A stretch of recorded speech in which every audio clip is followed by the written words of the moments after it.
नमस्ते। अभी हम समाजवादी पार्टी कार्यालय पर मौजूद हैं और अभी हमारे साथ बलिया के बैरिया विधानसभा के विधायक समाजवादी पार्टी से जयप्रकाश अंचल जी मौजूद हैं। ये बताइए विधायक जी कि 2027 चुनाव नजदीक है और ऐसे में समाजवादी पार्टी की क्या तैयारी है? समाजवादी पार्टी पूर्ण रूप से तैयार है और 27 में सरकार बनाने के लिए। इस समय एसआईआर चल रहा है और समाजवादी पार्टी का एक एक नेता, एक एक कार्यकर्ता दमखम से अपने बूथों पे समाजवादी पार्टी के वोटों को बनाने में जुटा हुआ है। इसलिए हमारे नेता के निर्देशन, माननीय अखिलेश यादव जी के निर्देश पर समाजवादी पार्टी का एक एक कार्यकर्ता समाजवादी सरकार बनाने के लिए कटिबद्ध है और लगे हुए हैं। आपका विधानसभा भी काफी चर्चा में रहता है। बैरिया विधानसभा जो उत्तर प्रदेश का आखिरी विधानसभा माना जाता है, वहां पर क्या तैयारी है? बिल्कुल तैयारी है। हम लोगों का तो गंगा और घाघरा का तटवर्ती इलाका है और बाढ़ प्रभावित पूर्णतः इलाका माना जाता है। और देखिए इस समय हम लोग बाढ़ के रोकथाम के लिए हम लोग काफ़ी प्रयास रहे, चिट्ठी भी लिखा, विधानसभा में हमने प्रश्न भी उठाया था, लेकिन बाढ़ विभाग और सरकार की निष्क्रियता के चलते गंगा नदी पे तो कुछ परियोजनाएं ये लोग दिए हैं, लेकिन घाघरा नदी के गोपाल नगर दियरांचल के तरफ एक भी परियोजना न दे पाना वहाँ की जनता के साथ घोर अन्याय है। हम आपके चैनल के माध्यम से भी मांग करते हैं और पत्र व्यवहार भी कर रहे हैं कि सरकार अब से भी कोई परियोजना दे उस इलाके को बचाने के लिए। इसलिए कि विगत 2-3 वर्षों में देखा जाए तो घाघरा नदी के, सरजू नदी के कटान से लगभग 350 से अधिक घर नदी में विलीन हो चुके हैं और हजारों हेक्टेयर भूमि भी समाहित हो चुका है। अब ऐसी परिस्थिति में सरकार के तरफ से वहाँ कोई परियोजना न दे पाना वहाँ की जनता के साथ अन्याय है। तो क्या लग रहा है कि 2027 में सरकार बनाना भी समाजवादी पार्टी की जरूरी है आप लोग के लिए, क्योंकि आप लोग की विधायक रहने के बावजूद भी उस तरीके से मांगे नहीं स्वीकार की जा रही है? सरकार रहेगी तो हम लोग बड़ी परियोजना वहाँ दिलाने का काम करेंगे और सरकार बनेगी भी। सरकार बनेगी भी। अच्छा, अगर सरकार बनती है और आप विधायक भी बनते हैं तो क्या ऐसे मुख्य कार्य होंगे जो अब आप 2027 यानी अगले विधानसभा के कार्यकाल में देखिए, पिछले अपने सरकार में हमने बैरिया के सोनबरसा में 100 बेड का अस्पताल माननीय अखिलेश यादव जी के सहयोग से दिलवाया था। मैंने बैरिया को टाउन एरिया बनवाया, वहाँ अग्निशमन केंद्र दिया, मंडी दिया, गंगा नदी में 350 करोड़ की पक्का पुल देने का काम हमारे नेता ने किया हम लोगों के रिक्वेस्ट पर। कई चौड़ी सड़कें उन्होंने दिया।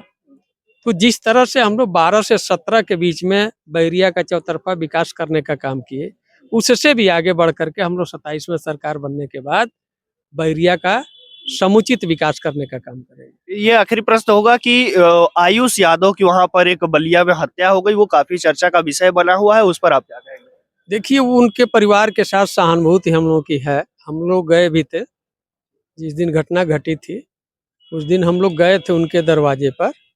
और मैं तो यही कहूँगा कि शासन प्रशासन को आगे बढ़ करके जो भी दोषी है उसको सजा मिलनी चाहिए। सजा मिलनी चाहिए।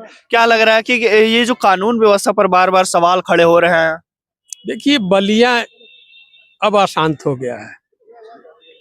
बलिया जितना दिलेर जनपद है, लेकिन जिस तरह से एक के बाद दूसरी, दूसरी के बाद तीसरी, तीसरे के बाद चौथी घटनाएं घटती जा रही है, ये बलिया के कानून व्यवस्था को कहीं न कहीं ठेस पहुंचा रही है।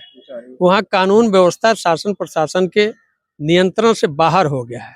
इसलिए जनपद में अगर देखा जाए तो 2025 में ही लगभग 2 दर्जन से अधिक हत्याएं हो चुके हैं और उन हत्याओं में अपराधी कानून के शिकंजे से बाहर रह रहे हैं, इसलिए अपराधियों का और हौसला बढ़ रहा है। तो इसे जिला प्रशासन को भी अपनी एक्टिविटी दिखा करके उन अपराधियों को दबोचना चाहिए। इसलिए कि जब दोषी को सजा नहीं मिलेगी तो उसका हौसला बढ़ेगा। तो इससे पूरा जनपद परेशान है। कोडिन कफ सिरफ को लेकर के काफी समाजवादी पार्टी मुखरता से सवाल खड़ा कर रही है, सवाल सरकार से उठा रही है कि कार्रवाई नहीं हो रहा है। आपको क्या लग रहा है? जिस तरह से सत्ता पक्ष के लोग अपने को बचाने के लिए हमारे नेता माननीय अखिलेश यादव जी पर आरोप लगा रहा है, उनके साथ तस्वीर दिखा रहा है कि उनके साथ आलोक सिपाही की तस्वीर है। अभी हमारे नेता ने प्रेस वार्ता में कहा है कि मेरी तस्वीर तो सबके साथ है, जी। तो सरकार क्यों नहीं उन लोगों पे कार्रवाई करती है। उनकी उनकी तस्वीर तो मुख्यमंत्री जी के भी साथ है, उप मुख्यमंत्री जी के साथ है, तो क्या मुख्यमंत्री जी का घर सरकार गिराएगी? सिर्फ तस्वीर से दोष साबित नहीं किया जा सकता है।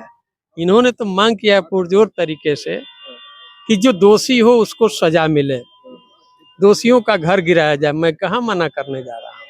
अच्छा, ये आखिरी प्रश्न होगा कि बैरिया विधानसभा से आप आते हैं और बैरिया विधानसभा से भाजपा की बात करें तो भाजपा से भी कई सारे ऐसे प्रत्याशी हैं जो तैयारी में है, चाहे वो पूर्व सांसद भरत सिंह जी की बेटी हो, चाहे पूर्व विधायक सुरेंद्र नाथ सिंह जी हो, चाहे पूर्व सांसद वीरेंद्र सिंह बस जी के बेटे डॉक्टर उलेंद्र सिंह हो, तो वो लोग को कितना बड़ा आप चुनौती मानते हैं?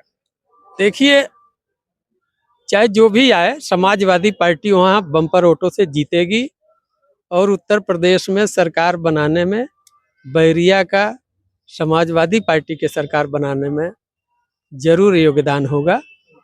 अब वो बीजेपी का व्यक्तिगत मामला है, वो किसको लड़ाएंगे किसको नहीं लड़ाएंगे, लेकिन इतना मैं जरूर कहना चाहता हूँ कि समाजवादी पार्टी वहाँ भारी अंतर के वोटों से चुनाव जीतेगी।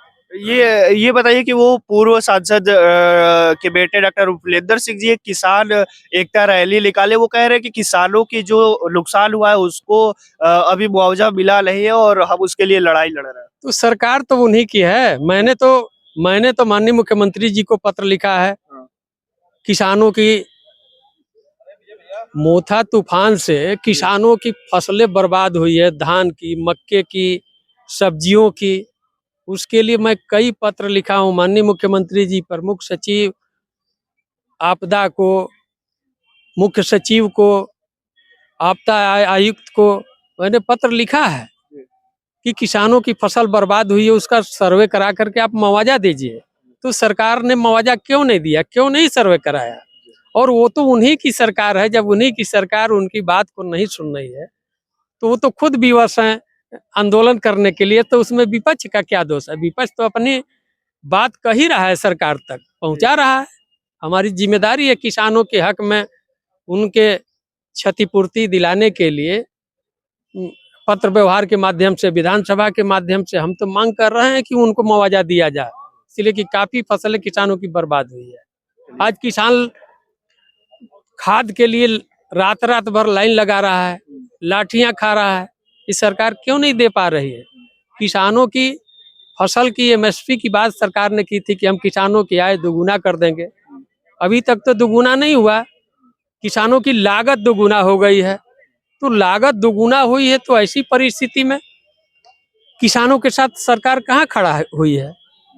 अगर किसानों के साथ सरकार खड़ी रहती तो उसके, आज धान का सीजन है, धान क्रय केंद्र खुला होता, किसानों की खाद की, सिंचाई की सुविधाएं उपलब्ध हो जानी चाहिए। नहरें सूखी हुई हैं, सोसाइटी पे खाद नहीं है, तो ये सरकार किस तरह से किसानों की मदद कर रही है? बहुत बहुत धन्यवाद विधायक जी, आपने समय दिया। धन्यवाद। धन्यवाद दर्शकों।